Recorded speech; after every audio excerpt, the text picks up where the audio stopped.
Welcome to the Derek Loudermilk Show. This is episode 339 with Alex Ebert.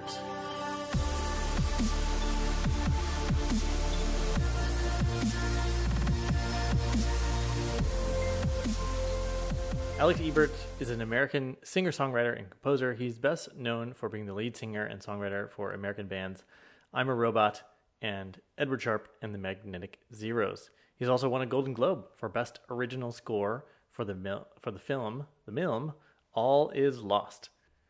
He's now based in New Orleans, so you'll hear me start the show by introducing him as Alex Ebert, which would be the French pronunciation. And so this conversation is all over the place. We talk about his days as the lead singer of Edward Sharpe and the Magnetic Zeros and how they basically did everything the opposite of what you're supposed to do as rock stars. They showed up unprepared. They basically treated their concerts like show and tell. And he also talks about how he identified the gap in society, which was earnestness, which led to this huge breakthrough hit, Home, and how he identified that gap in society and wrote a song specifically for that gap. But Alex is not just a singer, songwriter. He's now a social and spiritual commentator. He's been writing under the pseudonym Bad Guru, basically trying to write as if he were really a bad guru. He posts a lot on Instagram, these little commentaries on things like New Ageism and the cult of the self and how we're losing diversity and urban planning and all kinds of things. And he says in this episode, because he's experienced success, financial success, music success, that, and he has this platform, but he doesn't have the pressure to conform. So he's able to piss people off. He's able to say what's on his mind. He's able to really push the boundaries. And I think that's what you'll find in this conversation and if you check him out in other places. So this is going to be Alex and I exploring a wide range of ideas from the music to the spiritual. And as Alex says, being confused and exploring ideas together is one of the most spiritual things we can do. So, without further ado, here is the one and only Alex Ebert.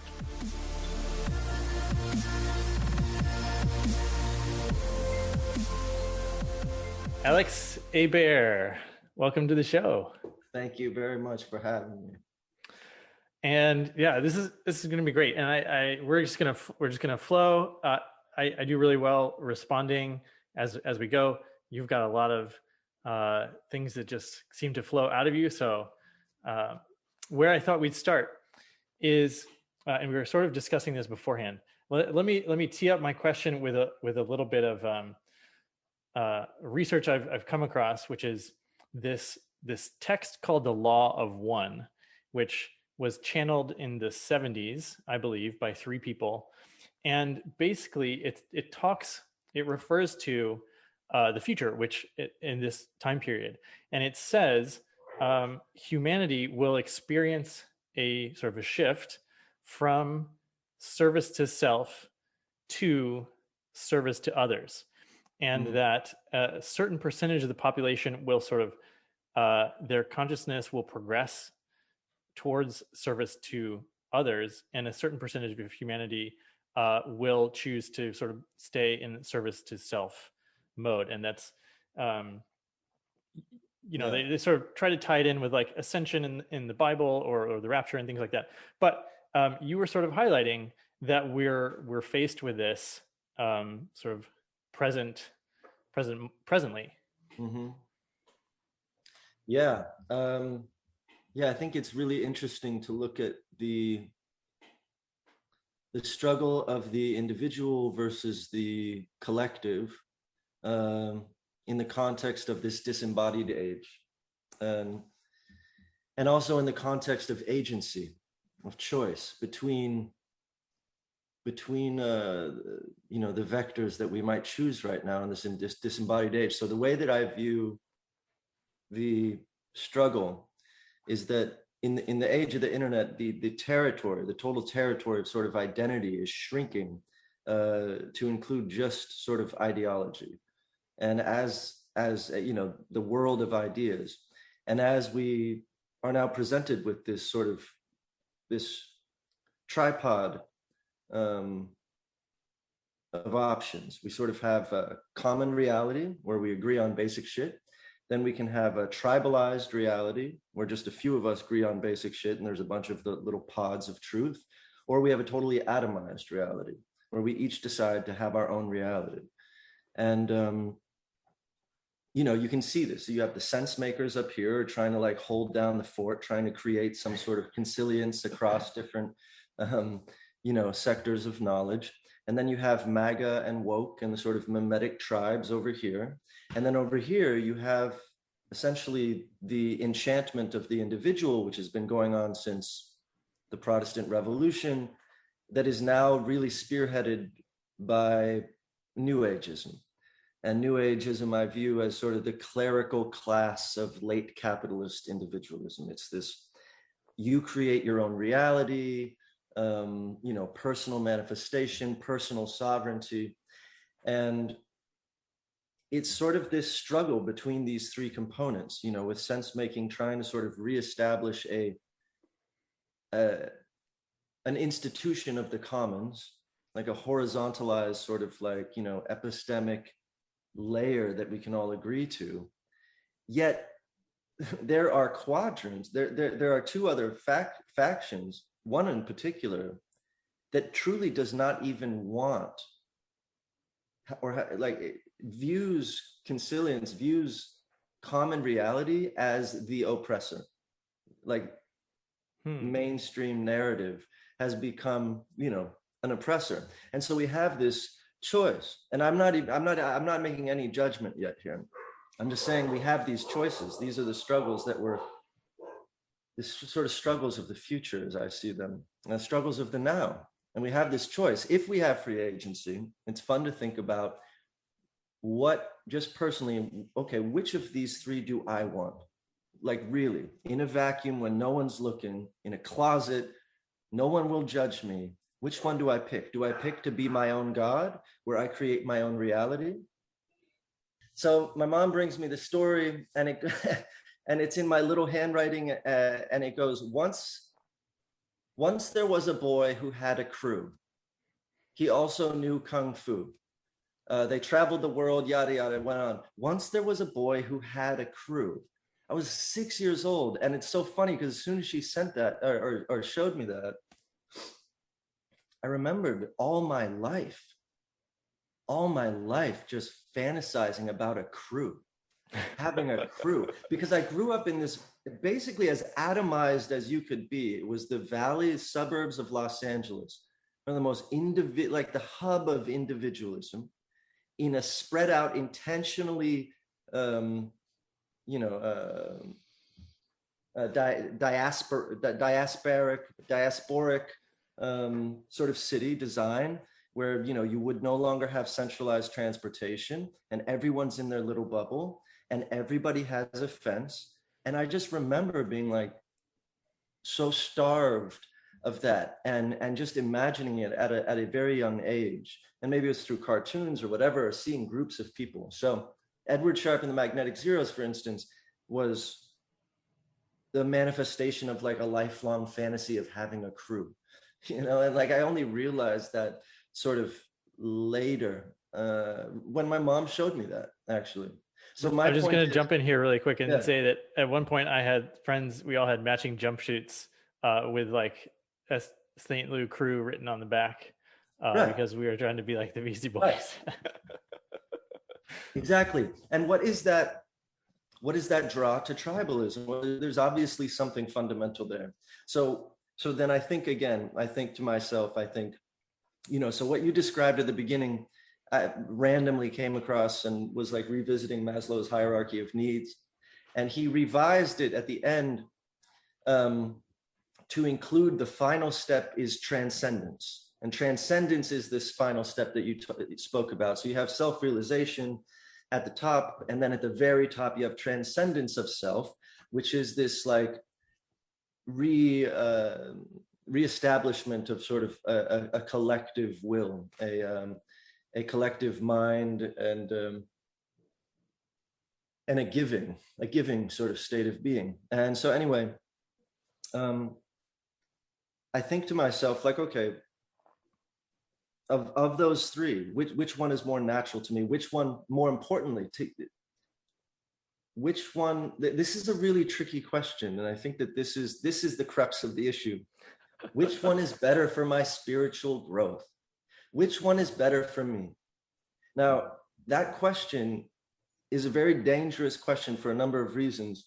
One of which is that one of the most generative things that we can experience on earth is struggle. Probably the most generative thing we can experience on earth is struggle. Struggle, the crucible of that dialectic of contradiction, is the very premise for qualitatively new emergences. So, we have these struggles, and through those crucibles, we become, the next evolution of ourselves. We learn. The wounding, leads to the heart. And that reality, you map that over something like genocide or slavery, and you can't, that's the end of that conversation. You know what I mean? You can't just map that over everything and expect to leave like unsullied. So, and yet as a kid, like, I manufactured struggle for myself. I manufactured hardship in order to sort of manufacture something that would help me grow, because I just felt like I was living this white bread life. And so again, I come back to this idea of the collective, the tribe, or the individual. And right now because previously, when in the embodied age, when ironically we were less connected, the territory of self was not simply ideology. We had an expanded territory of self that included very fully and predominantly our physical space, and our physical actions defined so much of who we were. And as we disembody more and more, it's strictly about this sort of ideological space. And what that means is it's about reality reclamation and reality sort of divvying and reality curation. And so given that, and given, all of the positives of separating, of dissent, of learning how to be a buoy out in the middle of the ocean alone, how to not give a fuck what anyone else thinks, how to be an individual, learning how to be a tribe, a tribal player, how to get along with the crew, how to help, and then learning how to have that sort of abstract capacity to have empathy for the entire species, for the entire planet, for the entire universe. And unfortunately, they seem like they should all be simpatico, but what's happening right now is we're being forced to sort of choose. And there are some ways that we can finagle something where maybe we can operate all three components together, but it's looking more and more like we're coming to a bottleneck where we're either going to have to choose spiritual growth, meaning the allowance of total chaos as a crucible for our growth, and understand that the dialectic, the pendulum swing across zero, the overcorrection and all the culture war shit is just part of a necessary rub to create sort of to challenge and give us something to lionize ourselves against, almost like a compulsion to oppression. Or where we decide to take the road of the realists and incrementalism, and how we can improve what we have and not abandon it. And it's a real, I just think that it's the preeminent issue. And I think that nobody's really asking that question. When I hear it, it's like all about like, it's all presupposed conditions. So it's either someone who's just presumes that sense making and consilience and mitigation of existential risk is just obviously what we should do. And then there's other people who think that being yourself and speaking your own truth is what we should obviously be doing. And there seems to be no bridge at the moment. And it's a little, I think there's room for a conversation where we bring the all three components, the tribe, the total collective, and the individual together, and ask, if there's maybe concentric circles that we can supply oxygen to all three layers without eradicating one for the other. It seems that would be imminently possible. It seems like within one person that we can hold all those experiences. Yeah, it seems. I mean, it certainly seems like that within one person, right? We have the. I mean, I think about it myself. I'm like, okay, yes, I feel like an individual. Do I feel like a tribal guy? Yeah, I want to feel more involved with my neighborhood. I have my band. I have my friends. And yes, I like doing the sort of like, let's all get a tattoo and, do weird handshakes. I have, inside handshakes with my daughter. That tribal sort of reality is important, that sense of belonging. And then do I have the total society, the global brain in mind? Yes, of course. So it seems, you're right, imminently possible. Well, I guess we solved it there. Okay, so we solved it. All right, well, let's walk that forward. So you and I agree on that. So why do we disagree? Where does it occur? Where we don't end up enacting these things. Like, do you consider yourself a progressive? What labels have you attributed to yourself? Like what? Well, I think that's a really interesting topic because I'm really interested in identity and sort of how it shapes what we do. And, I'll often take on an identity in service of what I'm trying to accomplish. So I don't know if I'm a progressive or not. You're a utilitarian, right? So you're just an instrumentalist. So like, what's the most recent identity you took on to accomplish something? Right now I'm working with a couple, but the professional, someone who moves from being an amateur to being a professional. Yeah, professional is a whole class of being. So for Edward Sharp, I used to tell people my unprofessionalizing professionalism was my profession. It was all about unprofessionalizing professionalism, so that I could still feel comfortable within the scope of professional work. But I made my niche being unprofessional professional work. So like I'd be on stage and the whole thing is that, oh, the whole show is fucked up. Oh, they don't have a set list. Oh, they don't know what song they're going to do next. What a shtick. What a great professional shtick, and yet it was real. We really didn't know what was going on. And it, much to the chagrin of management and whatnot. Well, professional is not that tribal. It's pretty universal. So you're safe there. Have you taken on any identities that would sort of obscure you from other groups? Well, so let me tell you an interesting story. I used to derive a lot of sort of direction and meaning from the identity. So I was a scientist. I was an athlete, and like I could slot in with a tribe of those people anywhere I went in the world. Like, cool, I'm a scientist too, or cool, I'm a whatever too, and it was like that immediate in. And then at one point, through a series of like everything sort of collapsing in my life, lost my house, lost my career, lost my marriage, lost my health, all these things kind of all at once. There was a point when I had no identity at all. And so I went to a place of sort of like continual sort of reprogramming my identity.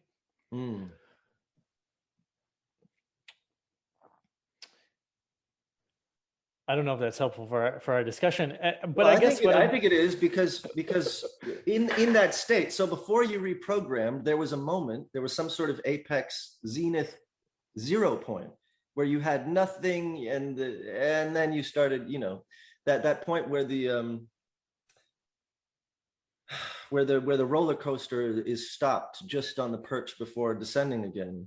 well, so Um, here's I kind of well, have this theory that perhaps collectively we may be at a point like that where uh, call it ego death or whatever you want to call it, but like the tribalism or the identity uh, is falling away. Like collectively, partly because of the pandemic and things, we're not sure of our identity sort of as a species anymore, and so it's creating the space for us to sort of pick a new one if we want.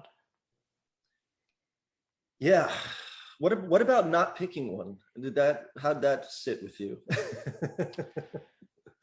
Well, there was that moment when I was like I didn't sort of connect with my past. I felt like I wasn't a person. I felt like, well, I felt like Mm, here I am. I'm an individual. I have awareness. I'm conscious. I'm a human, but I had no past. I had no future. I was just sort of existing in the moment. It was mm, both very free and also sort of ultimately sort of directionless. mm. Yeah, interesting. So, like, this question of identity, um, I think I become comfortable with identity when it's derived from process. So you have the subjectivity, you have the objectivity, but then you have the projectivity, you have the project, and that arises between the subjective and the objective, and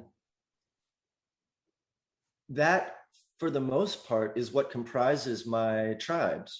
So my tribes that I've ever really belonged to, post 15 years old or 16 years old, were all based on projectivity.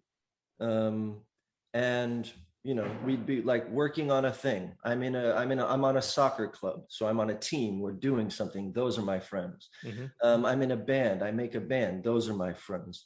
Um, Whatever the project is, it sort of brings this identity forth that is not manufactured, that is born of a non-abstraction. And I'm not necessarily saying that those are better, but those are what I'm more comfortable with. I tend to like sort of buck um, buck the rest. And I think that, obviously abstract identification is really interesting, but it's it's obviously what's wrong, or what it's obviously causes immense stress everywhere when we identify abstractly, and yet probably the grandest abstraction is, quote, humanity. And so yet I want people to identify with humanity. Or one of the grandest abstractions is climate change. And yet I really want people to identify with the abstraction of climate change. So I have this sort of selective problem where I want people to stop identifying abstractly, except in the ways that I think make sense. And it's difficult. It makes me sort of an autocrat. Like it makes me very I'm a terrible person. I want to change everyone in just the right way. uh, it's it's what it's making me think of is like we used to have, right, male and female. You could be one of these couple genders, and now there's like an infinite number of genders that you could be, right? Sure, It's like sure. just the realm of possibilities for identity is just blown wide open in many Sure. ways. Yeah, and what's interesting about that, this is a total sort of sidebar, but so woke, which sort of encapsulates both trans and race, racial equality and progression, and trans equality and progression, um, seems to me that woke's going to have a problem. And I'm pretty much a woke. I'm pretty, like I'm saying, I'm inside of it. I support it, but what's interesting is that there is no fundamental scientific premise for race, as far as I've studied. The genetic, one interesting fact I find like really telling, and this is from a while ago. This is only a book from 10 years ago, but I believe it's still sort of factual. Maybe you're a scientist. You're a scientist. There's more genetic differentiation within Africa amongst Africans. There's more genetic variation within Africa amongst Africans than there is between the average African genome and the rest of the world. So there's very little premise to base the idea of race on phenotype or skin color or eye, any of that stuff. And so race, being this sort of abstract conservatism, is going to seem to have a problem with trans, because of the idea of trans is that we can declare ourselves any sex. The idea of trans is actually that we can declare ourselves anything. Mm-hmm. And so race, the boundaries, the sort of hermetically sealed, boundaries of race are going to be challenged by trans itself. And I think that may end up being, one of the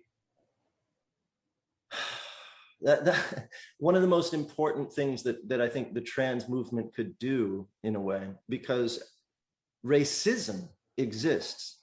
Race really doesn't. Racism exists and race really doesn't. And it's amazing how we can actually reify and create realities out of our abstractions by, like something like racism that was really born of, economic predation and extraction.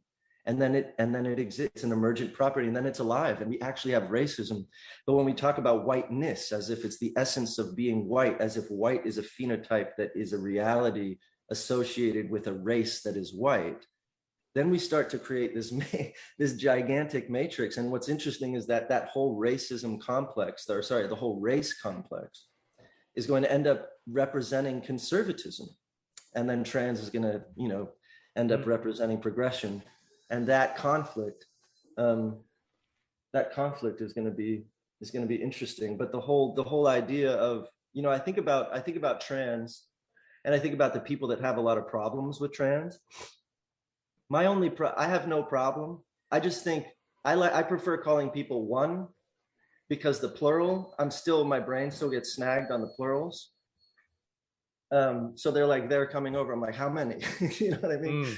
I still have that knee jerk, but what I think that people that have a problem with trans should really understand, especially a lot of the sense making people are like, this is too crazy. We have to,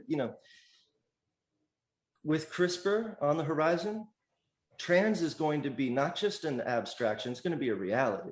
People are going to be able to edit genes and create all kinds. They're going to be fish people. There's going to be all kinds of people, and it's going to be real, and they're going to be actually there swimming with fish, and you're just going to have to accept it. So what trans is to me are sort of the astronauts of of a future that is imminent. I like that. Okay, what do you think is going to happen first? Fish people land right in a ship from outer space, or fish people generate from human genetic manipulation? I think the latter. In fact, one theory that I like, I don't like the name of it, but the simulation theory of universal existence shouldn't have the name simulation in it, because what it really is a theory, in my view, of capacity advancement or technological advancement that eventually ends up, like, what is technology doing? It's giving us more. Anyway, this idea that technological advancement is giving us more and more creative capacity, and that eventually we're able to create universes. But before we create other universes, we're able to create all the things that we precogged: dragons, fish people, Aquaman, Batman, all the things that we plucked out of the Platonic forms and like turned into, it's like that Kurzweil quote that's like so fun, is like, people ask me if I believe that God exists. I say, not yet, because his view is that we're going to end up animating and sort of imbibing sentience into the entire universe through the technological advancement. That's actually, none of that is actually my view, but I like the idea that all of the things that we have imagined may happen, or have imagined and put into comic books, are actually just things that we haven't had the time or capacity or know how to do, but that we're like, on our way towards. But yeah, I think that we'll be the ones to invent the fishman, if we live long enough to be able to do it. Yeah. Okay. One vote for All us right. creating. I want to circle back, because I'm glad you brought up the point about race, because there's this. I did an episode on this about specifically, it was looking at runners, and Kenya is known for amazing distance runners. A lot of them are from the same village. There's like, so this Norwegian researcher, he brought down the Norwegian Olympic long distance running team to race against these Kenyans, and there was something like 600 Kenyans from this village that could beat all of his top Olympic runners. The kids, the grandfathers, everybody's beating, and he was like, it must be genetic. It must be this tribe, this thing. And he did all kinds of testing, and there was way more diversity among this single village than of like all distance runners in Europe. So he concluded that it was largely just them growing up at elevation and running their whole lives. But it is a really interesting conundrum, like to have racism when race doesn't even exist. It's a conundrum made all the more terrible and confusing. And really, look, it's so funny. We're so addicted to overcorrection. I mean, we see it in our own lives, right? We have an argument, someone says something, we know where zero is, but we can't just sit at zero unless we're fucking Buddha. That's why meditation, all these things are important. Like, I'm being yelled at. I did something wrong. I admit it, but then I'm being yelled at, and then they're sticking in, and my partner's sticking like, oh, but you really did do that thing. I was like, yeah, I know, but I mean, you really did that thing. Yeah, I got it.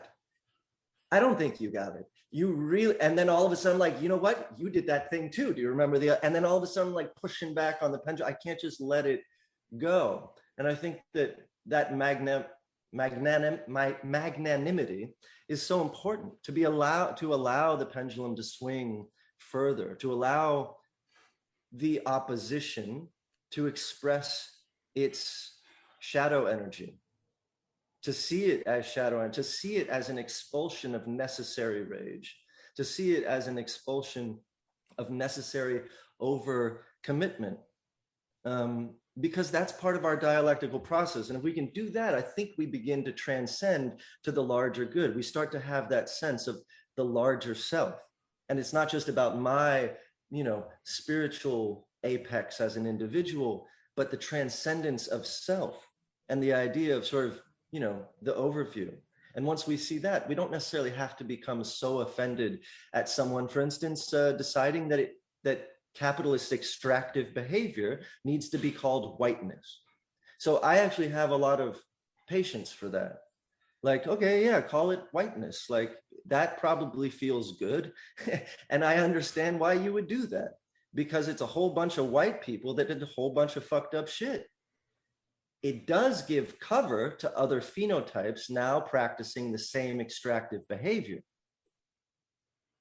And that's problematic. But for now, let's call it whiteness, because that's probably what we need right now.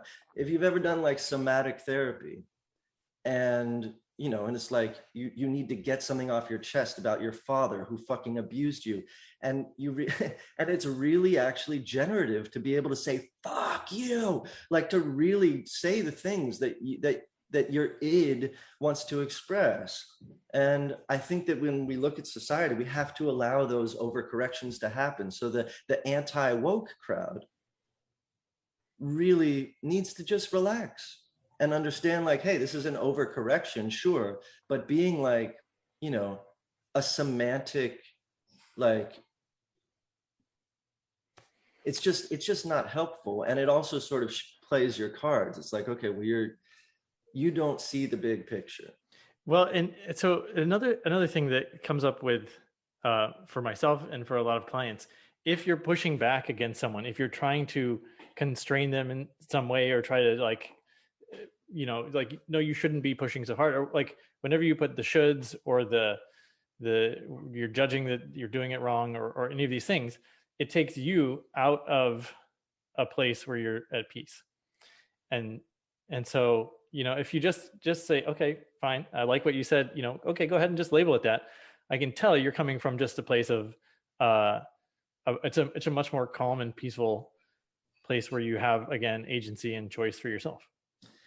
Yeah, and it's also saves your energy. Look, like, I don't place calm and peace. Like, I'm not a peacenik. I don't necessarily hierarchically prioritize peace. I love, like, people have asked me, what, have you made an album out of spite? I'm like, fuck yeah. I mean, not spite, but competition. I mean, Sergeant Pepper's was made in direct response to Pet Sounds, or it was vice versa. They were like the Beatles and the Pet and the Beach Boys were having a proxy war with their albums. Like that's good shit. I think what I'm saying is, like, we only have so much heroic energy to spend. We only have so much life to spend. If we are so obsessed with a homeostatic ideal that we set our temperature to like 73, that's my shit. It goes 74, turn on the AC. Goes 75, you know what I mean? If we're so obsessed with this specific number that we're spending all our energy to try and like keep it at 73, we're going to waste energy that could be better spent fixing up the fucking house or whatever else you might do with your energy. So, I give this example of loose refrigerators on planet Twitter. If you have this planet called Twitter, and let me see if I can regurgitate this concept. If you have this planet called Twitter and it has, this crazy weather pattern, it's got these tweet storms that happen like every couple seconds, and the tweet storms, if most of them last just a couple seconds, maybe a few minutes, maybe a couple hours, but if they last more than 3 hours, they'll probably last for like 5 months. But if you have your refrigerator and the refrigerator is storing ideas, good ideas, you love these ideas, and the refrigerator is sitting on planet Twitter, and in order to preserve the ideas, they have to be within a certain range. They can't just overheat or freeze. But you set it to, 73. Well, on planet Twitter, you have these tweet storms making it really hot and really cold, and your refrigerator is going on and off and then trying to heat up and cool down the whole time. Your refrigerator is going to spend all of its energy. It's not economical. It's not efficient. It'll probably break the system. Plus, most importantly, when you have a homeostatic ideal and you're trying to compress all of the peaks and valleys to meet that ideal, you end up with a non-pluralistic system. You end up with total compression and homogeneity. You have to allow for the peaks and valleys. So in the loose refrigerator model, you set your homeostatic ideal, but you allow for a giant range of buffer, so that when people say shit, you don't necessarily have to react right away. And what that allows you to do is preserve energy. So you're not turning yourself on and off all day. Preserve energy for the bigger fights. And I think what will happen once we see the plurality sort of come back, once we're able to appreciate the peaks and valleys and the high dynamical aspects of, a pluralistic society with so much difference and different kind of people and different kind of thoughts, and we compress just enough to avoid total distortion, like all-out war and violence and unnecessary shit. will begin to have the energy to see the underlying fundamental problems that exist underneath the culture war layer. And I think that that's what I'm most interested in right now, is trying to redirect, because I think cancellation, look, it's just an extension of boycotting. Can I jump in right there? Please. I'm curious about your own personal. So uh, this concept of saving energy for what's important, Yeah. choosing what to dip your toe into, whether you want to stay dry in any sort of engagement or get wet and get right into it. And I see you're weighing in with things on Instagram. You're doing these little videos where you sort of uh, put yourself out there, tell a story and things. How are you deciding what to wade into right now? What to get wet with and what to stay dry with? Yeah, so for me, it's all about the fundamental layer, level of extractive power. And anything that is born from extractive behavior, so economic predation, environmental predation. So let me give you an example, like Coca-Cola. Woke loves Coke because it's a, super inclusive, multicultural brand. The commercials are, all kinds of people hanging out, blacks and whites and browns and all the different colors of skin and sexuality, and they're hanging out. So woke will say, why can't more companies be like Coca-Cola? I've read articles after the Super Bowl. They'd be like, oh my God, that commercial with Bob Dylan for Mercury was so bad. But Coca-Cola, can't everyone just take a note out of Coke? Now, meanwhile, so woke loves Coke because we're focused up here. Who is Coca-Cola at the fundamental level of extractive power? Well, they're one of the worst companies in the history of the fucking planet. They're almost single-handedly responsible for the obesity and diabetes epidemic, so much so that they have started, just like tobacco did when everyone was accusing them of peddling cancer, they started funding these secret scientific papers where they secretly funded them, and they had these papers coming out saying that diet is not important in one's health, it's all about exercise. And then New York Times did an expose being like, holy shit, we realized the people that are funding these are actually Coca-Cola. Moreover, they went to India, they took their bottling plants to India because it's cheaper and no environmental regulations, so they started polluting, and then they sucked up all of the groundwater, and so much of the Indian farmer drought problem, nationwide drought, is thanks to Coca-Cola moving their shit there. Or in Colombia, they had a bunch of union organizers protesting for higher wages, and a bunch of them were just killed. They're a horrible, horrible company, and those are fundamental problems that should be boycotted.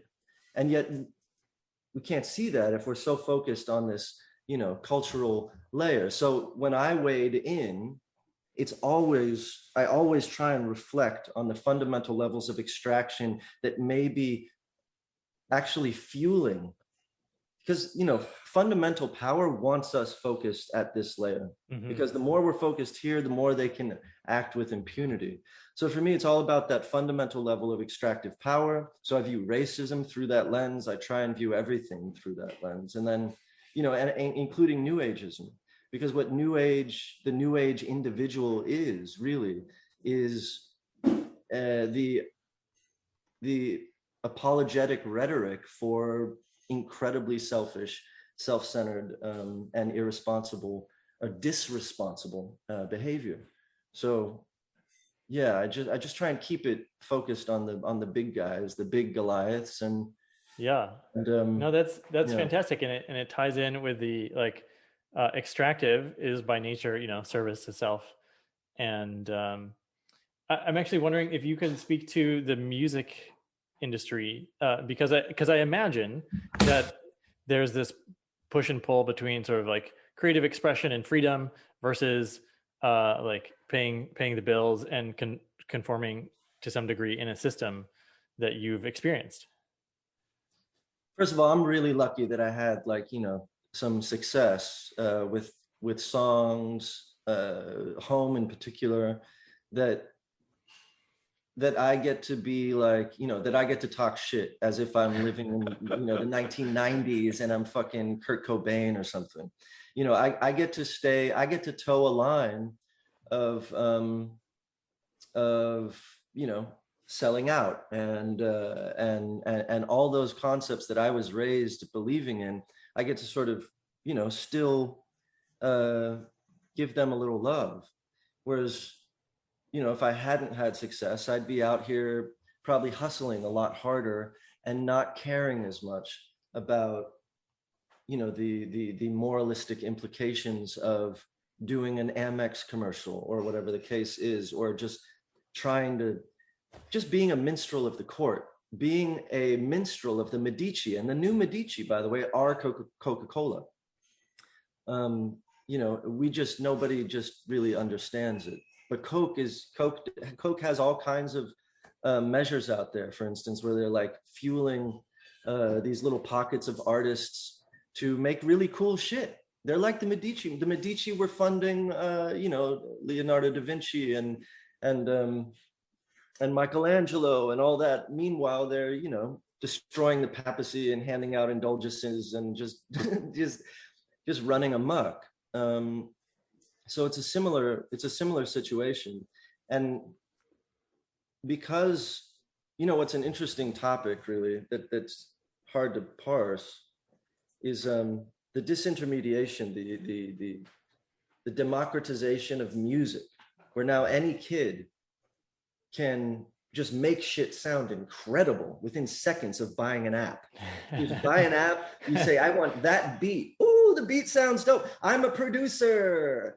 And that's real. I was at a South by Southwest panel and a kid raised his hand. He's like, hey, and he was being like, ooh, yes, it's so tough to be a producer. And he's like, I know, Alex, how hard it is to produce. And I was like, yeah, finally.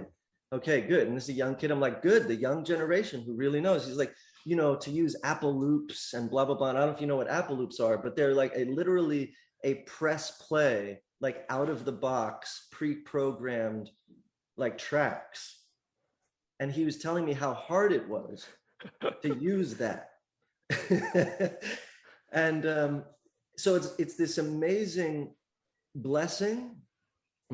Yesterday, my daughter made this incredible song with this app made for kids where you just like do do do do do, and it's just like this hot beat. Now, is that amazing? Yes, of course, it's incredible. Does that condense the amount of plurality and differentiation and experimentation?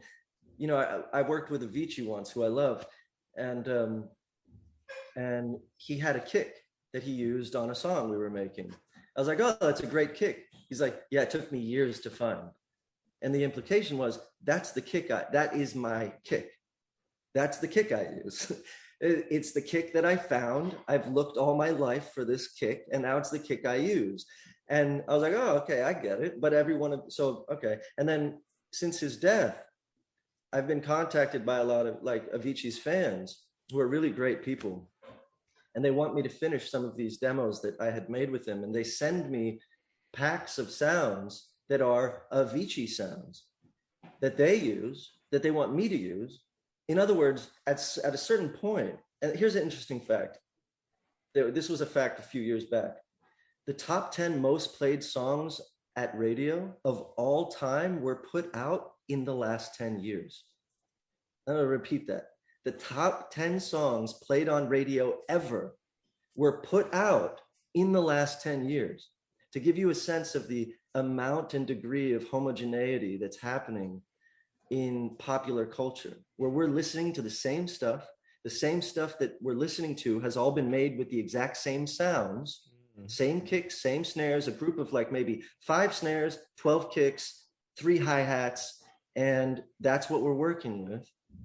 And and we end up losing, just like in the physical space, where if you travel the country, every city is looking more and more like the other, from strip malls and Starbucks and all that to just city planning, and in music. So we're losing all that. So when you ask me, how I feel about the the power differentials in music making and labels.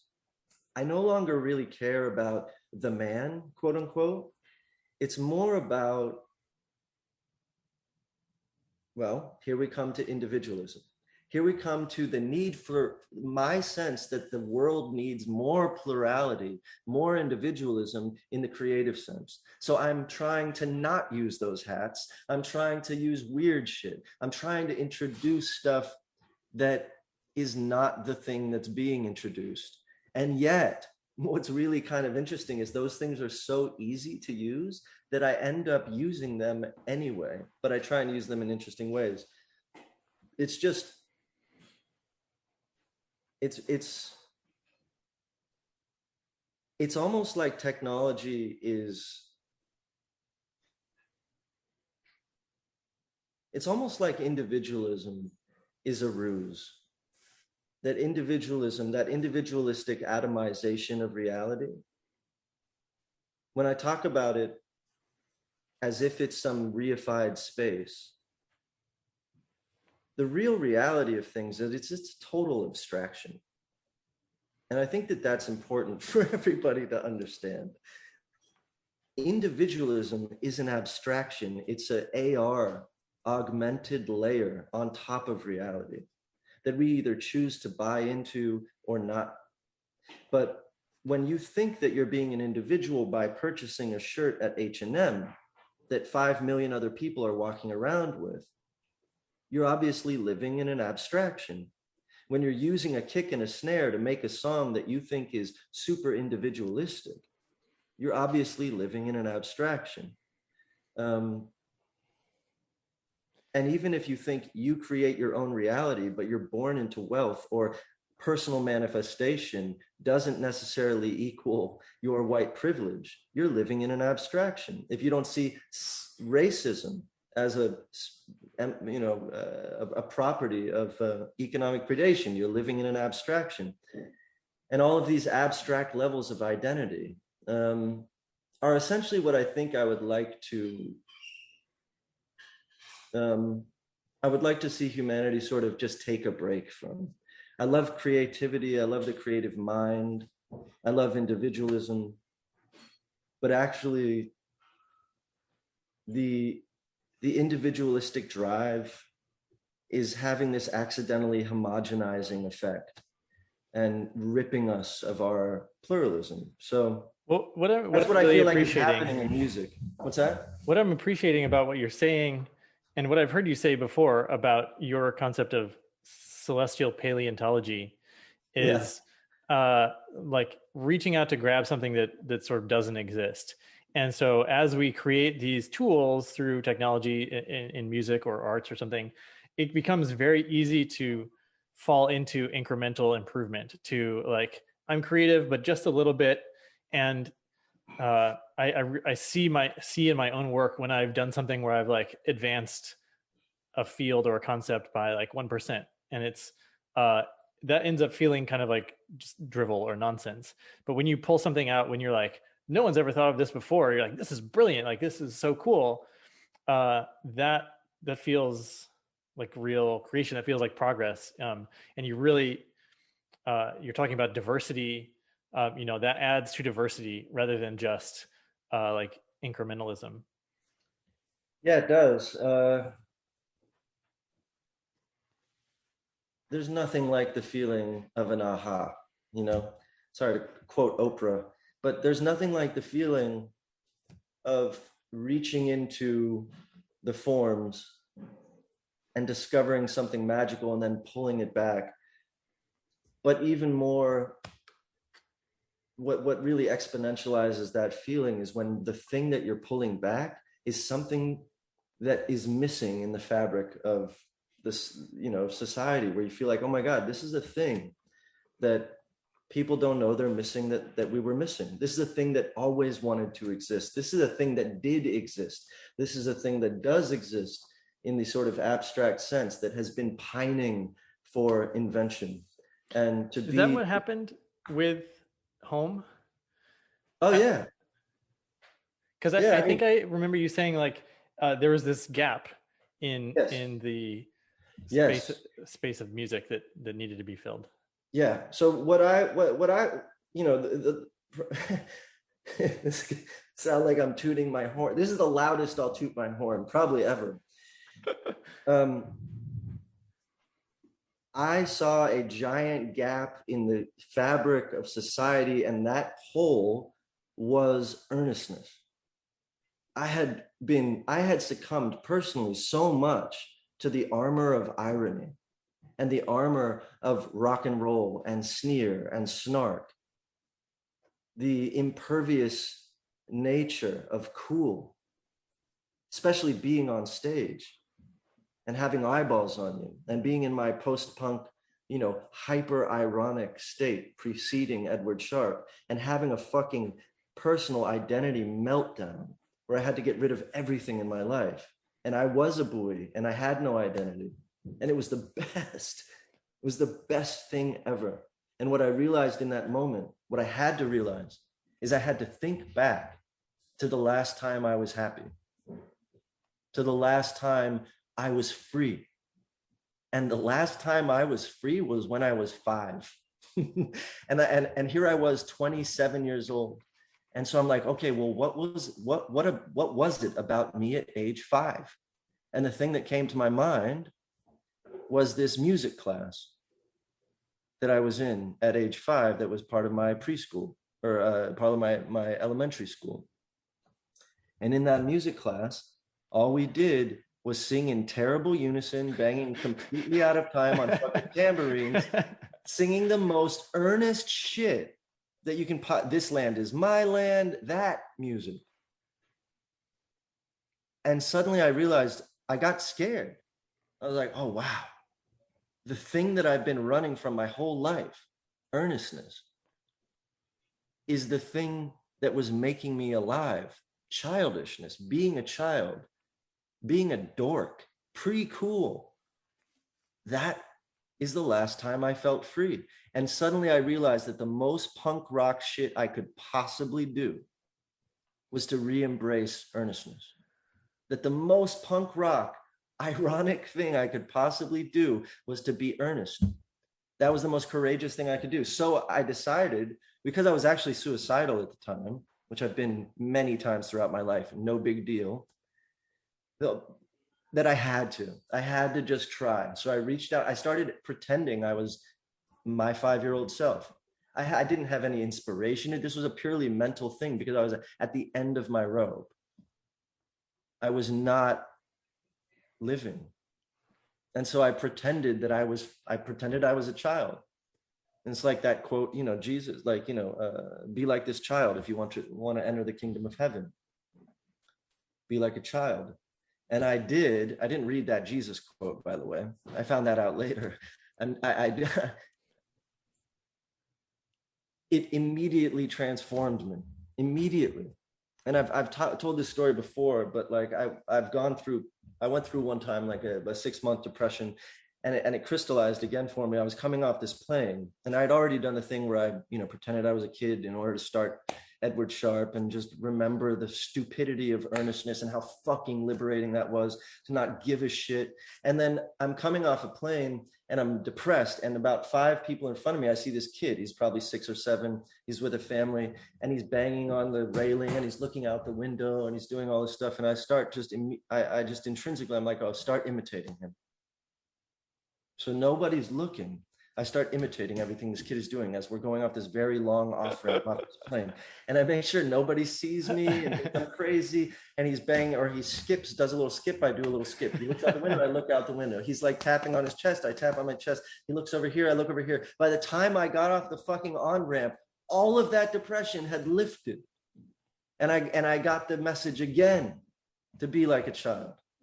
And that ended up becoming our mantra as a band. We're not rock stars. We're children at a show and tell. Period. That's it. That's all we're here to do. There's no fucking snark on stage. There's no reason to put my armor on. I don't need that armor. I'll use it when I get off stage like the fucking wimp I am. I'll be cool off stage. On stage, I'm just going to have no armor. I'm going to be a kid.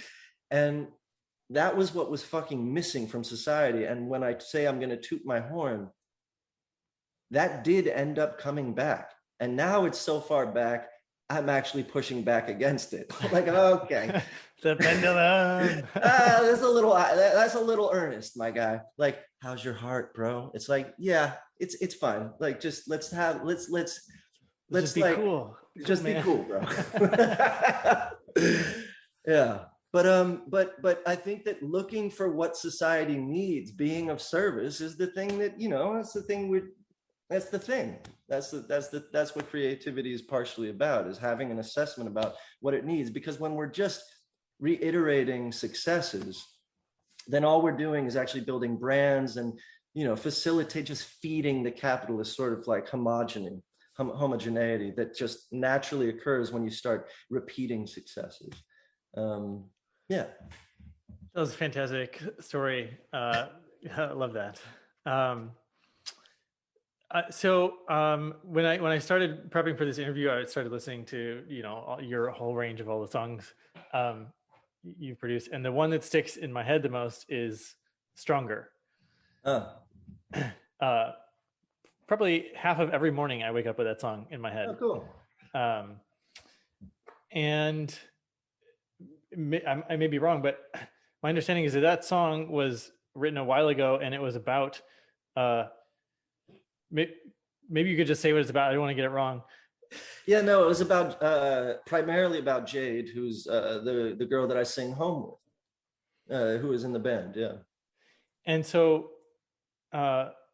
earlier we were mentioning like the challenges in our life sort of is the pathway of our development, and it seems like maybe that's what that song is about. And I was wondering if maybe you could just tell us, like, because you guys were a couple at the beginning, and then you weren't. Maybe you could just talk a little bit about what it was like to navigate still having a band but not being together. Well, it was impossible, which is why I did it. I don't know if I'll ever do it again. It was so hard, but it was really difficult, but it was obviously also really generative. Like I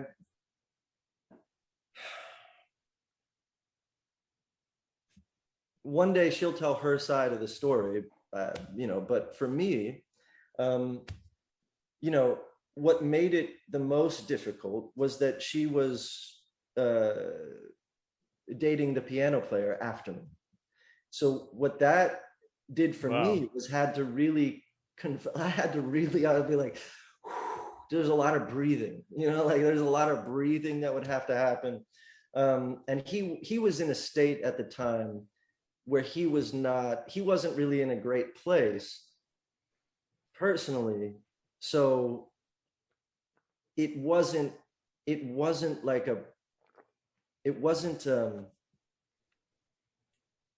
extra not easy because of the antagony, and sort of there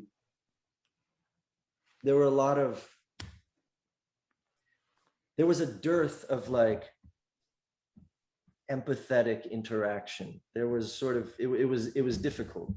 And what I liked about that is that it was difficult. I remember at the time being like, okay, I've talked about the erroneousness of proprietary relationships forever. I've talked about how much I think, proprietary relationships are bullshit. Not that monogamy is bullshit, but that the idea that I own someone or I have some sort of, sphere of influence that is impenetrable, like upon someone, is bullshit. And that love continues beyond that. And that I have to just love through this thing. And that this situation here is the perfect crucible for me to prove to myself whether or not I can do that.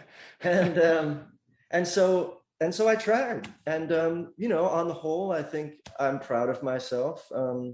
I wish that that it could have been a more beautiful experience overall. But there were several players in the game. There was a lot going on. And so I think that when I wrote that song Stronger, which was directly about that, you know, the difficulty of that. Fuck, I really meant that. You know, it's like, you're making me stronger, you're making me work. You're making me stronger, you're making me work. You make me realize our hearts can change. You make me synthesize heartache and pain. Or sorry, sunshine and rain. Shit, I don't know what the lyric is. You make me synthesize. And it's in my head all the time too. I'm trying to. You make me synthesize Harmony from Pain. Oh no, you make me synthesize something from Rain. Harmony from Pain, right? Harmony from Pain. You make me synthesize harmony from pain. And such a memorable lyric. Yeah. So memorable. Yeah, so yeah, I meant that shit. And I wrote it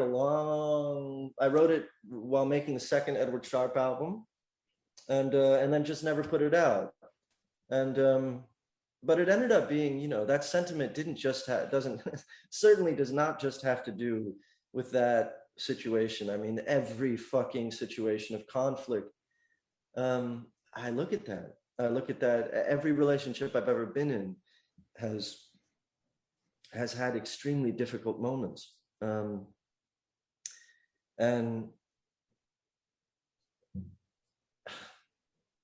I'm fucking grateful for that. Yeah. Thank you for sharing. It's reminding me of the adventure hat. when I put it on, I consider myself to be an adventurer, and there's a lot of struggle and challenge in a good adventure a lot of times. And so, you know, there's this inner monologue of like, I'm good at making it through difficult stuff. I am, you know, I will look back on this with endearment, even though it's really hard right now. And, you know, all these, I'm the type of person that can make it through something difficult. Well, I think that's a really wonderful way to reorient the ego. Because that way, when someone confronts you about something that they want you to look at, or something that you've done bad, some way you've hurt someone,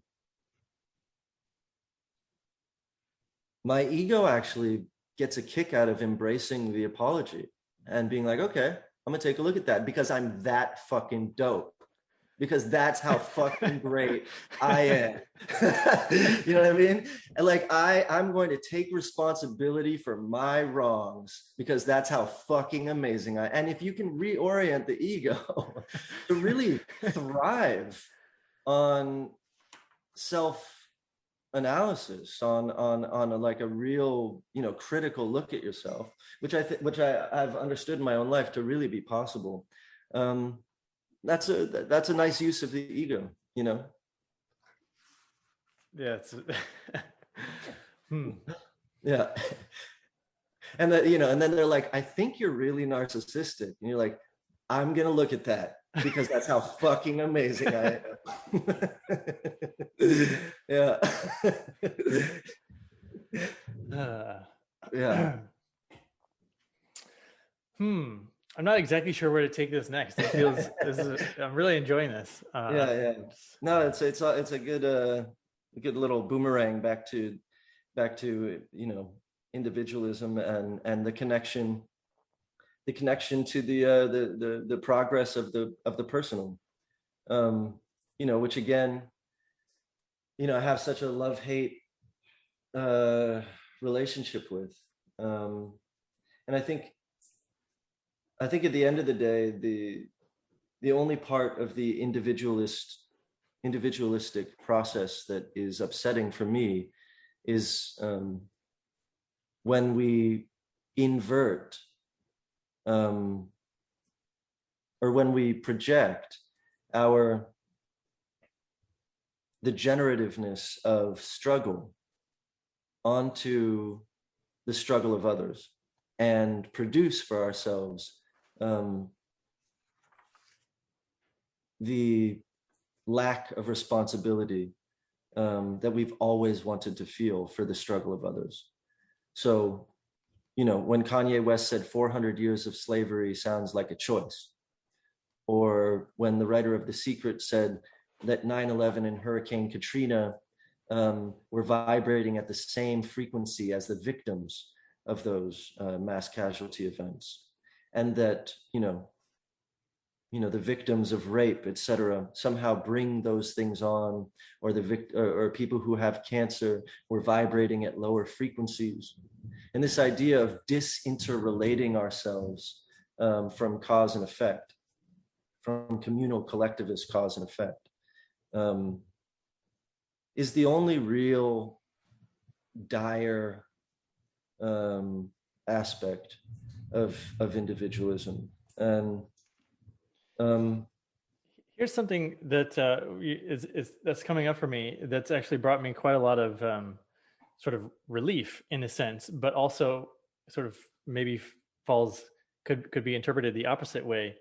I've done a lot of research about what happens between lifetimes, and there's sort of various evidence that shows that souls through sort of a council of higher dimensional beings, we sort of pick a life path, and we sort of have these agreed upon struggles that we will introduce into our lives in order to learn specific lessons. So you may, like what happened to me, right? I had a traumatic brain injury, and knowing that sort of my higher self perhaps planned that for a lesson for my own spiritual evolution, helps me sort of, or it did help me sort of not feel like a victim in a sense.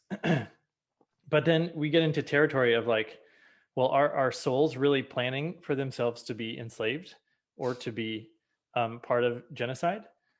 Because that would be quite a, and, it's tough to sort of understand. And the theory is these people that may be choosing this are very advanced and are capable of choosing these things because they can get even faster sort of progress by going through such an extreme experience. So whether or not that's true, I just kind of want to see what kind of response you may have to that. Well, so we see what this is like at scale in an institutionalized societal way in Hinduism, in the caste system, and the idea of karma, and the idea that whatever you're born into, this was something that you generated for yourself in the previous lifetime, and that whoever's born into the Brahmin class or whatever caste class generated that position for themselves in their previous lifetime. Now, it's an incredibly convenient way for the upper echelons of the caste system to apologize for their privilege and to convince the lower members to remain just where they are. Just stay where you are, and if you're really good in the next life, you'll you may ascend to one of the upper levels of caste.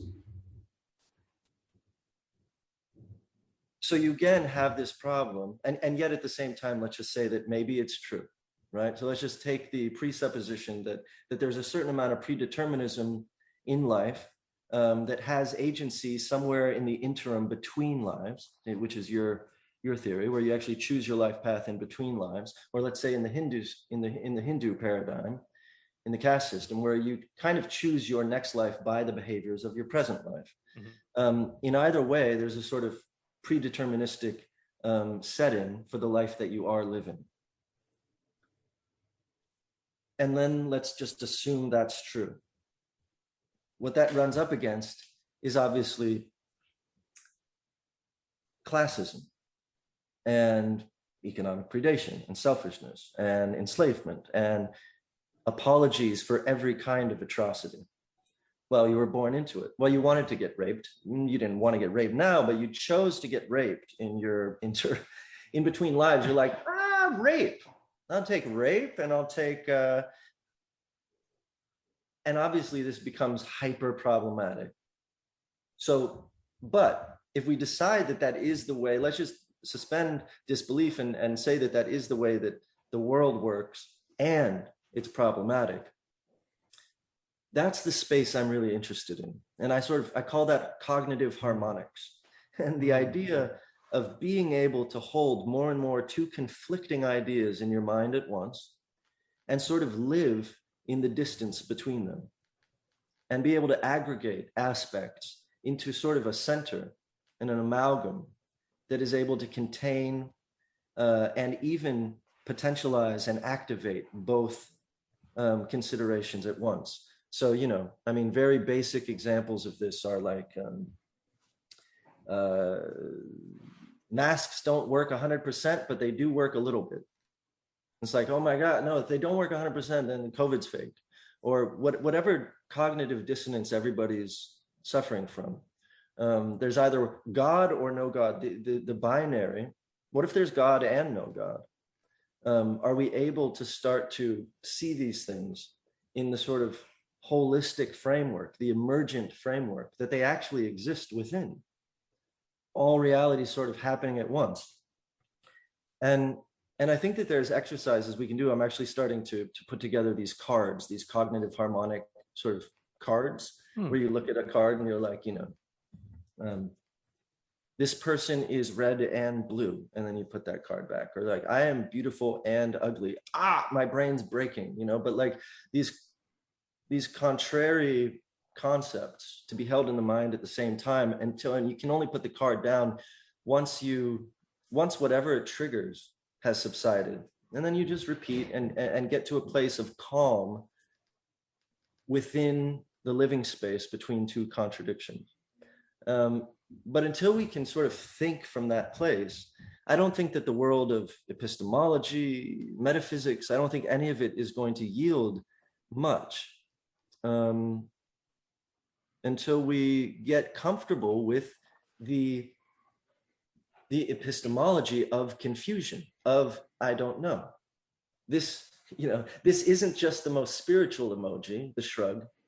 It's also the smartest emoji, because mastering that state of like this and yes and this, like both and, mastering that state, I think is fundamental to wisdom. And is again similar to what I was talking about the pendular swing. We can fetishize truth so much that we lose track of sort of the bigger emergent truth and the sort of dialectic between non-truths and all these sorts of things. So that's sort of my view on what you said. I think that it's beautiful. It makes some sense to me. And it's true and it's false. There's a false application of that.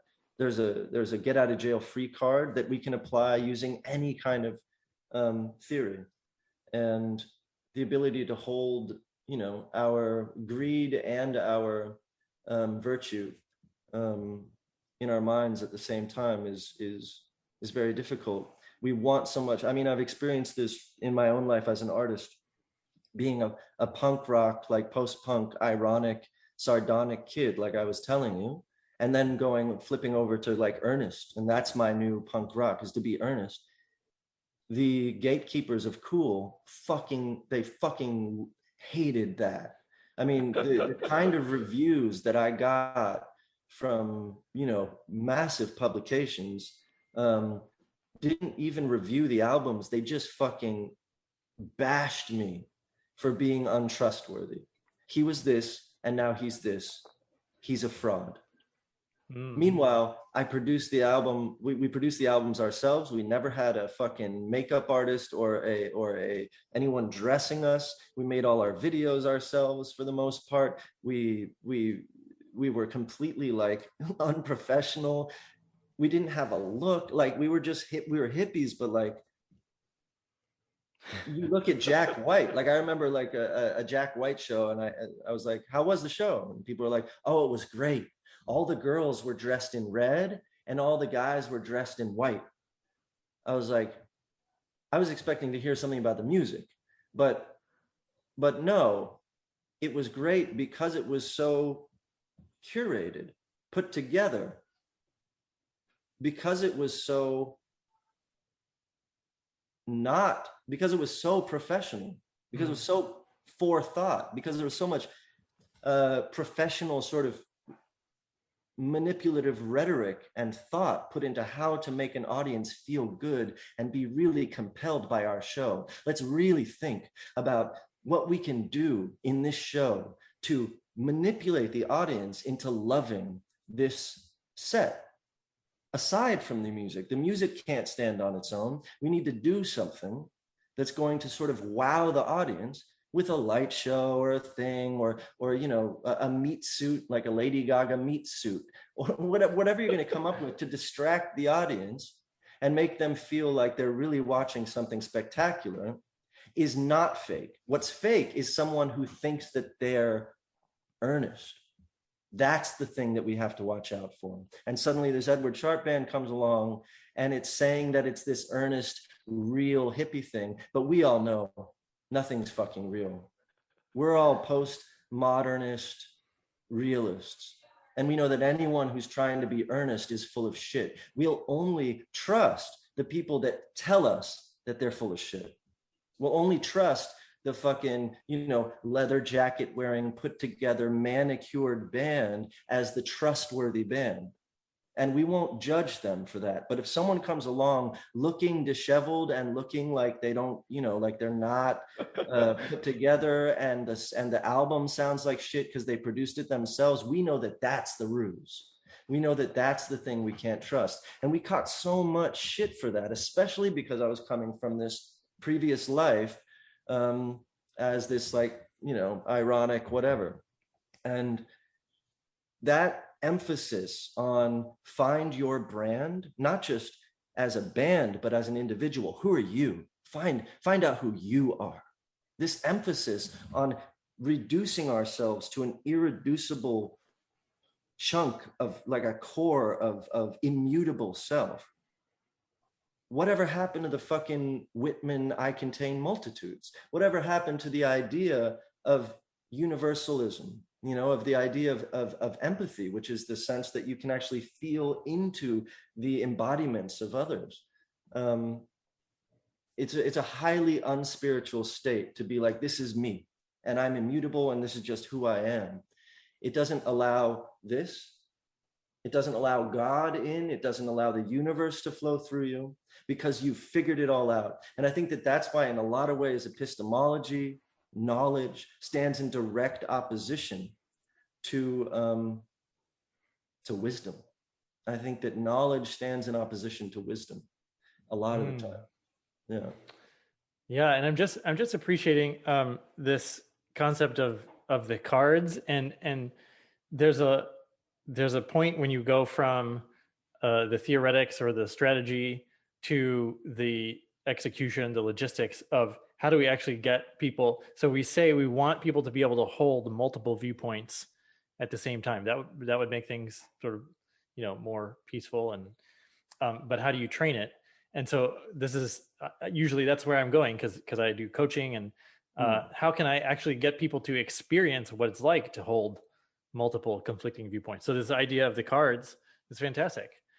Yeah, I'm excited about it. And by the way, if you would ever like to, I'll show you some of the ones that I'm generating. And if you have any ideas that you'd like to add, like, oh, what about this and this, or what about this and this? You know, like just creating those tough paradigms for us to just look at and see how we feel energetically in our bodies, somatically, before we can actually put it down and move on to the next card. Yeah, so if you have any ideas on opposites to include, that would be awesome. Yeah. Well, I'm definitely, there's a lot of ideas there, but I'm thinking of an interview I did with one of the sort of founders of the authentic relating movement, and it's like, you know, I'm responsible for my experience, you're responsible for your experience, but we're also responsible for the relationship between us. We're responsible for the connection that we have. And so there's like it's like 200% responsibility, he calls it. And so it's like, there's probably something there. Yeah, there's relationships. there's the layers. And I guess that makes sense when we talked about at the beginning, the individual, the tribal, and then the collective layers. And they're all real, they're all happening. And if we can create wisdom between the three layers, as opposed to knowledge, because knowledge sort of demands some sort of concretized, immutable binary. But if we can create wisdom between the three in a state of sort of clarified confusion, then I think we can create harmony between the three. It becomes more difficult when the affiliation has to be so concrete. But if we can allow ourselves to contain multitudes, which I think is so important and so real and so creative and generative and in line with the spiritual experience, then we can actually, create these more permeable membranes between these layers. And instead of having to choose one and exist at one layer versus the other, being able to travel between them collectively without having to take your solid, concretized identity into each layer, but rather allow yourself and ourselves the flexibility of multitudes. And I think that is scary to people, but getting used to multitudes, getting used to breathing. I box, and very early on, I realized that the entire fucking problem with boxing is not about how good you are necessarily at boxing, but the real mastery, because you have the talent you have, but the mastery of boxing is all about relaxing while being pummeled. Allowing yourself to relax in a context that fundamentally disrelaxes you, that dysregulates you. And confusion fundamentally, naturally dysregulates us. And so the real advancement, I think, for all of us spiritually is about the ability to relax within the confusion. And that relaxing within the confusion provides clarity. By embracing the confusion, there is this inverted relationship to clarity, where suddenly things do clarify, but you have to first learn and entrain with that ability. And that's really that's what allows you to get through 12 rounds, because otherwise you start clenching up, you hold your breath, and you can't last 3 rounds that way. You have to be able to relax while this confounding circus of fists is entering your sphere, stuff that you have been born to tense up around. And I think we have the same thing around confusion. We want things to be certain. We don't like the idea of confusion, and we get really dysregulated. So yeah, I think that they're. That's a fantastic analogy. Yeah. Yeah, that's not bad. That works. Man, I think we pretty much solved the. We did it. I do think that that's a. I do think that that's a. That's where it seems like that's what you're focused on, and with your work, and it's something that that I feel like is the next horizon for me, with the cards and the cognitive harmonic stuff. And I used to I for a long time I've called it kung fu in mud, and I've been too harsh about it. I have people in my life that want to plan shit and want to have some semblance of order, and I've been so into the idea of embracing chaos that I've disrupted their lives a lot by refusing to plan stuff. So I've myself sort of, overcorrected the pendulum a little bit, but at the same time, it's been an important part of the process for me to, I say I don't want to master life. I want life to master me. I want to be the vessel and experience the clarity of confusion and live with it and breathe it and be clarified by it.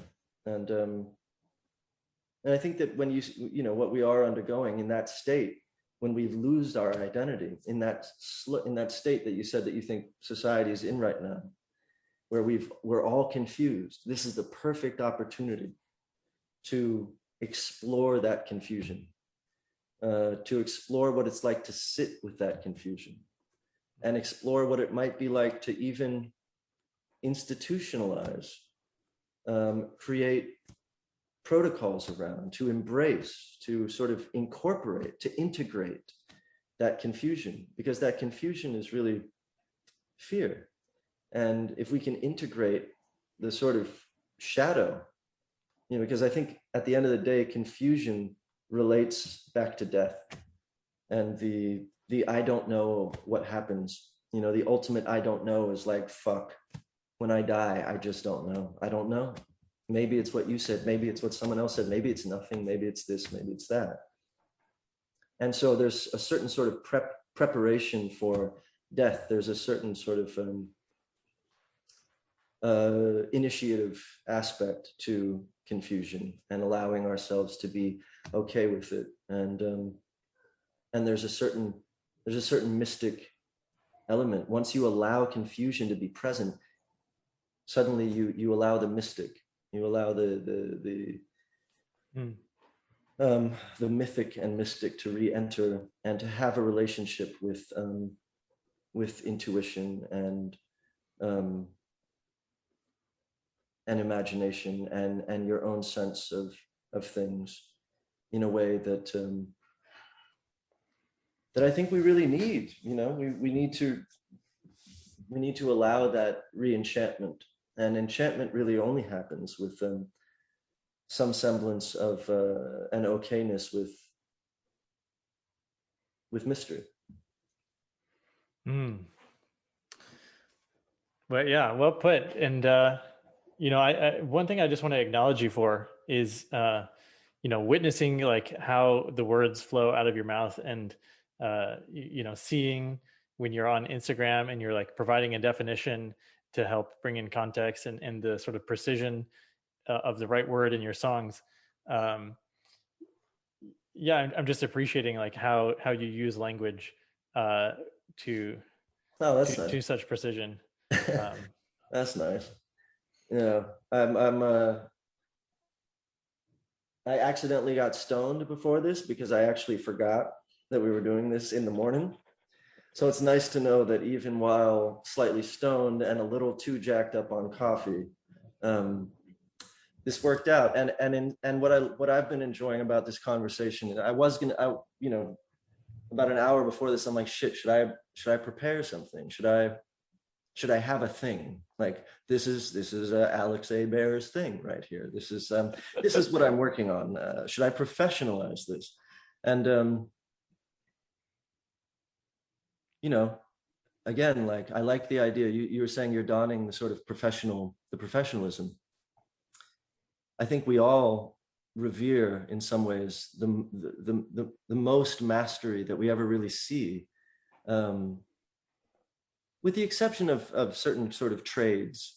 But like when I think of mastery, I think of the blindfolded martial arts master who goes, is able to, his eyes get poked out and then he can beat the bad guy with, in the fog by just sort of sensing things. That's what I think of when I think of mastery. I just met someone the other day because I love playing chess. I'm here in New Orleans. There's a guy who teaches. He's a world U.S. chess champion, former chess champion. He just sits up on the sidewalk and you pay $5 and he teaches you. And he's got a couple students that are, at 2,000. They're incredible chess masters. And they battle people blindfolded, 3 games at a time, blindfolded. And I love that. Right? Because it's like using orders of confusion to move into as your crucibles of mastery.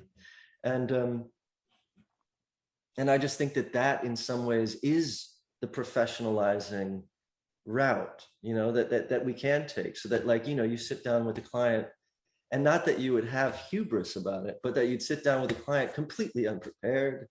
You don't know what you're going to say. And you come into contact with them, and suddenly, have you seen Jodorowsky's Psychomagic by chance, the little documentary about Jodorowsky? Do you know Jodorowsky, the director? No, I don't. Holy Mountain. Have you ever seen that movie, Holy Mountain? Or But okay, so we'll put links to it in the show okay, yeah, notes. please, because so Jodorowsky is this psychedelic filmmaker from the 70s and 80s, and really worth watching. Holy Mountain, very, very, very creative guy, and he has something called Psychomagic, and it's really beautiful. It's this really wild version of therapy, in which you get really creative. It's sort of on the fly, and you conduct these scenes. So there's one guy who needs to get around his fear of death and his father and whatnot. So Jodorowsky decides to bury him, and he gives him a glass hood, and he buries him in dirt, and then he throws all this rotten meat all over him, over the dirt, and then all of these vultures come in and start pecking at him as he's buried, and he has this intense experience, and then he's unburied, and Jodorowsky pours all this like raw milk all over him, all over his naked body, and he's just got all this milk on him, and then he cleans him, and then he puts on a new suit, and they burn his old clothes, and they check in with the guy a couple of months later, and he's like, he's fixed. You know what I mean? He had some kind of weird unconscious experience that worked, but there was a certain like absurd presumption of intuition involved. Like, oh, okay, so I'll bury you. I'm going to put a glass hood over your face. We'll bring in some vultures. It was just pure creative intuition. So it's really weird that you bring that story up, because one of my mentors is a Mexican shaman, and when he was a kid, he was buried in the desert, buried alive, in order for them to like strip his ego away so that he could be a better shaman. If only my fucking dad would have buried me, dude. Oh, couldn't our fucking parents just bury us in the yard? Is it too much to ask that we be buried when we're 13 and have a little straw and almost die? I mean, if I could have only had that experience. One of my best friends was on drugs at a really early age, and at age 13 or so, they sent him off to this thing where the parents had to sign a waiver where they said, if my son dies, I don't hold you responsible. And he went out, and he told me they gave him a string, flint rock or matches, and was this the Boy Scouts? Because I was in Boy Scouts. It was like an extreme Boy Scouts for kids that were like fucked up, and it was a survival thing. And they literally, that's all you had. And a week later, he said he came marching down the hill because he had to go a week, and that's all you had. You could die, and he had this deer's skull like on his head that he strapped and came down naked, and he was changed from then on. His life had changed, because he had an initiation, and I do think that a lot of my heroin addiction, I do these things where I've thrown up in public and taken a bunch of ipecac syrup. All these initiations that I was unconsciously embarking on were because of a dearth of initiatory practice when I was a kid. I'm absolutely sure of it. And I think on the macro scale, we see that in society. I see punk rock itself as an unwitting death initiation in response to the sudden proliferation of nuclear arms. Like right after Bay of Pigs in 64 or so, or 62, whenever that was. No, it was 50. Fuck, I don't remember when Bay of Pigs was. But in 64, there were more teenagers. There were more 16-year-olds than any other age group. And right around 64, on the graphs, you start to see this incredible spike in drug use and gang warfare and criminalization, or criminal behavior, I should say. But a lot of self-destructive behavior. And what is self-destruction but an unwitting death initiation? Like I remember specifically being like treating heroin as an initiatory sort of like getting to know death. And largely, I have to presume that's because I didn't have a previous initiation where I was able to sort of get to know death. And because we live in a society that's constantly warding off death with, you know, youthifying everything and Jesus Christ, what's the plastic surgery and, you know, all of the vitamin, you know, fetishization and this idea of like trying to live forever is of course born from a lack of confrontation with death and a lack of okayness with death. And I think that that ultimately ends up pronouncing itself as a massive shadow avoidance, which of course ends up producing massive neuroses like collective neuroses, where we're just we're basically on a good vibes only track where we're trying to avoid death. And so we end up producing sort of death cults, extractive behaviors, you know, I think capitalism among them. Yeah, a topic for another a whole other conversation. Yeah, let's that's a great put a bookmark in that, and we'll all right. Alex, man, it's been a pleasure. Yeah, likewise. Having you on the show. Yeah. Thank you for your time. Yeah, and, same. Anything you wanna plug or direct people towards? I've been writing some essays on Substack. They're under the title Bad Guru. Because, and I'd like to explain that no matter how many people may end up liking any ideas I ever espouse, I'm a terrible, terrible, terrible guru, and no one should ever think of me as one. That sounds like something a good guru would say. No. In fact, I would say that that of all the gurus you could choose, I would be the last one, and that I would never have a guru myself, and that's how I feel. So I actually I openly look down on you if you have a guru. I'm a terrible. I hate people who have gurus. You should feel really ashamed if you have a guru. Don't ever have a guru in my presence. I'm sort of kidding, but honestly, I'm also being serious. That's part of my individualism coming out. I'll tell one last story. When I was a kid, this is the thing that put me in therapy at the age of 4.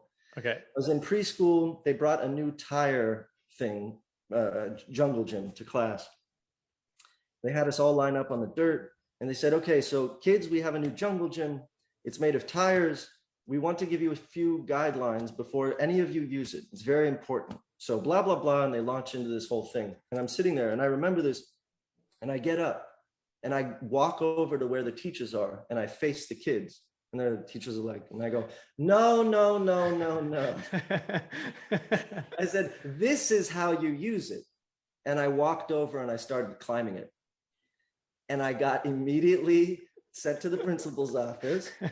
And my mom had to negotiate with the school to let me stay there as a disruptive kid by promising to send me to therapy. And I was in therapy from age 4 to 17 intermittently for the exact same reasons throughout my schooling as a bartering chip. And I don't know why I'm telling. I guess I'm telling that story because You're a born bad guru. I'm a born bad guru. I want you to do that to me, and bruise my ego. I've gotten in extreme arguments with gurus. There's one guru that I love. He's the new incarnation of the sort of, you know, Yogananda stream of Kriya Yoga. Love him, Prajnanananda. But that's because I don't sense any weird guru ego in him. So I'm like, okay, you know, I can deal with this guy. He's really sweet and full of love. But I've had beefs with gurus, like real beefs, like where his people are, you have to leave. I had beef with guru because I just think that ego thing is just utter nonsense. And yes, be careful of gurus who say don't follow gurus. They're the worst. They're the worst kind. So yeah, Now that you've given completely clear instructions to our yeah, listeners, yeah. yeah, thank you. You're welcome. Oh, Thank you anyway, again. that's Substack where you can find bad guru writing. Yeah. All right, fantastic. All right. Thanks, Derek. All right, Alex. Talk soon. Cheers.